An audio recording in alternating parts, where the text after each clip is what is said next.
Guys, hindi ko ina-expect na ganito pala kaganda yung Power Belt 6.0 ni Sammy J. My goodness! Ito po ang upgraded na ito from their 5.0. Ang difference po nito ay meron na siyang sauna. Okay? So, papakita ko sa inyo ganito siya, guys. Ayan, oh. So, tinetrain mo. Oh my gosh, kakasuot ko lang, guys. Nagpawis na po yung aking likod. At ang maganda po dito, guys, no? Habang sinusuot mo siya or ginagamit mo siya to train your waist para lumiit yung inyong mga waist, no? It also helps you magsusweat naman yung belly area mo. So, magpa-flatten siya, guys. Double purpose po ito.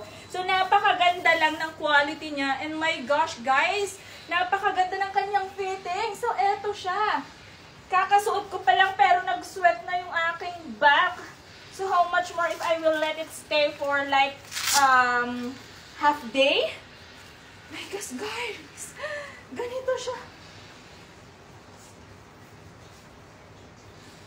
Guys, tingnan nyo naman. Sino ba ang may ayaw na meron ka ng Coca-Cola bottle na shape tapos yung belly mo pa, I mean yung inyong puson ay liliit din. My gosh, guys. Makakatulong to sa inyo. Okay, promise. You try this one, guys. So, eto na siya. Bali, pinakalas natin na ilalagay ay yung yan. Guys. My goodness. Pwede nyo na siyang suotin directly to skin, guys, kasi meron para dun sa sauna belt natin, okay? Para at least ma-help niya kayo mag-sweat yung inyong mga belly area para ma-flatten din yung ating mga tummies, yung ating mga bilbil.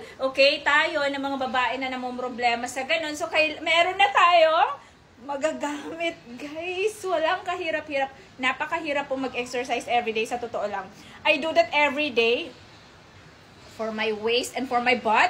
Yes, pero ang hirap, guys. Hindi ko siya magawa consistently. So, this one, it will help. Okay? Guys, tingnan nyo naman.